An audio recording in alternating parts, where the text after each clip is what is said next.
There is a simple feature on Substack that makes your posts look instantly more professional now, and it keeps readers from getting lost, helps you show up in search and AI results, and previews everything behind your paywall.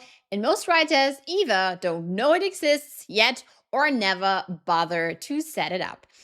I'm talking about the table of contents. The table of contents you might know if you're, for instance, opening a nonfiction book. And the best part really is that Substack now does half the work for you automatically. I'm going to show you exactly how to add one yourself and also automate it by Substack. So let's get into it. But before we're gonna go into it, I want to introduce myself. I'm Christina God. I'm a top 15 international Substack author with the Honor Writing Club. I'm doing this part-time with 2 kids. If I can do it, so you can do, my friend. So first off, I'm now gonna show you why this really matters, because I think before the why or how to set it up, it's really about the why, which is very important, so you better understand it. You can see it in one of my posts. This is about the book fair in Leipzig. And here are 7 things attending the Leipzig Book Fair taught me about the future of indie publishing. You can see that I included a table of content. Why did I do this? Because of navigation. So readers can see exactly how my post is structured and they can jump straight to the part they care about. So let's say they're interested in, for instance, earning 10% from your book is not enough. They're going to say, oh my, okay, this is my pain point. This is definitely not enough to earn just 10%. And this is why I jump right to this. Number 2, it makes you a better writer. You can only build a table of contents if your post has clear headings. So it forces me to structure my thinking. I always have the feeling that the posts get cleaner just by doing this and adding this. I sometimes do it on a more, let's say, personal level, and it's more on a creative level. But if I'm doing this on a more professional level, then this is the way to do it. And then often see, oh my God, this is now maybe too personal, you know what I mean?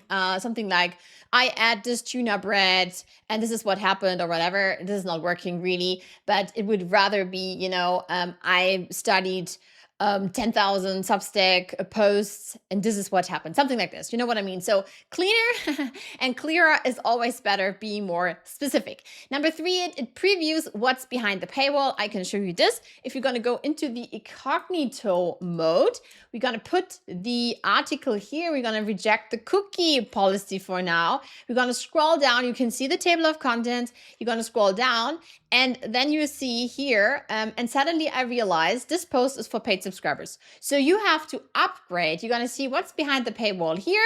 And most readers don't upgrade the second they land. This is important to know. They upgrade once they see what they are missing. So a table of contents shows them section by section what's locked.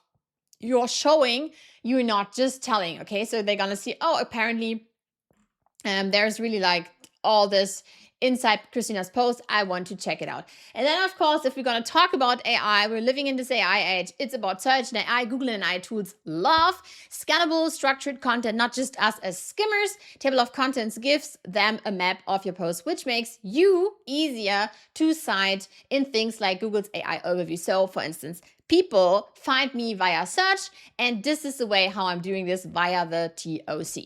Okay, that's the why. Now let me show you the how. If we now gonna go into a post that I have already written, very important is to know that Substack again now also builds a table of content for you automatically. You just have to give it the raw material, and that material is headings. So when we're, for instance, gonna go into one of my posts, and this would be, for instance, how 12 million soldiers accidentally reinvented storytelling.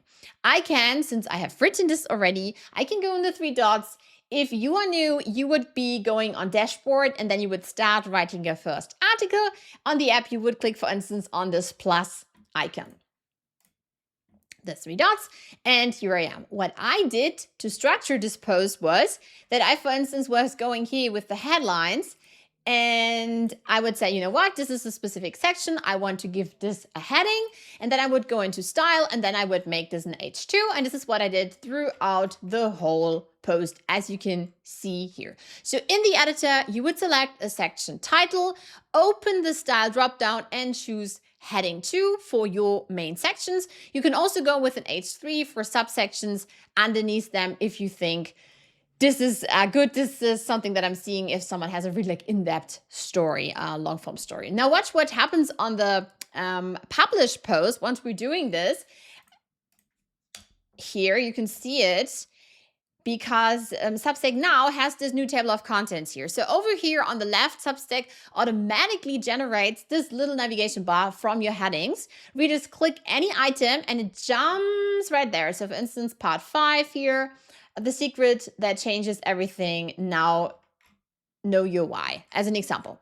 And you click on the item and it jumps straight to that section. I didn't build that, the headings did, okay? So honestly, step 1 is just use headings on every post. That alone now gets you the automatic navigation bar. Keep in mind again that this automatic bar shows up on the web version as we're seeing this now, but it's not inside the email. So if you want a table of content that also works in the email people receive, you build it in the body of the post. Also when it is about the version here on the mobile. This is very important. So now we want to build a table of content together. At the same time, I also want to talk with you about the flaws and why I'm creating the table of contents the way I'm creating the table of contents, okay? So after your article is finished, I would be adding the table of content. This is how I am doing this. So with the soldiers story about creative writing, I have already an existing story. Let's say we just a few seconds back, we sent this to the inboxes of our subscribers. And what I would do now is I would click on the 3 dots. Here, I would click on the 3 dots to edit it. Okay. And I would, if I were you, I would put it after the lead. So this is the lead, could also be here already. Let's say the lead is a bit longer in this case. Then I would say table of content, make it maybe an H3. I wouldn't make it an H2, make it an H3. And you can then list each of your headings as bullet points. If you've got heading 3 subsections, you can nest those as sub bullets if you like. So now let's go through the post. So we have here 1. Where is creative writing coming from? So usually what should happen is there should be this icon here, this link icon, but as you can see with my post here, it's just not there. This is why I'm doing it the way I'm doing it, because this would be the same as if I would be writing a new post and it's not working for me, but it might be working for you, okay? So I'm just taking this here, I'm making this a bullet point, putting it here, making it a normal text if it doesn't work for the formatting. Et voila, there it is. Now we're going to go through the post, put it in the bullets, make everyone H2. This is also an H2. Make it a bullet with the process. And then we have the test. What are the 9 components? For instance, with the test, you could also take the test and make it an H3 if you would want to. And at the same time, this helps you because often I'm seeing, especially beginners, not formatting your posts. This helps you to format your posts. Here it is, part 5. And then we have it, why I'm grateful for all these soldiers. So this is now how we could send it.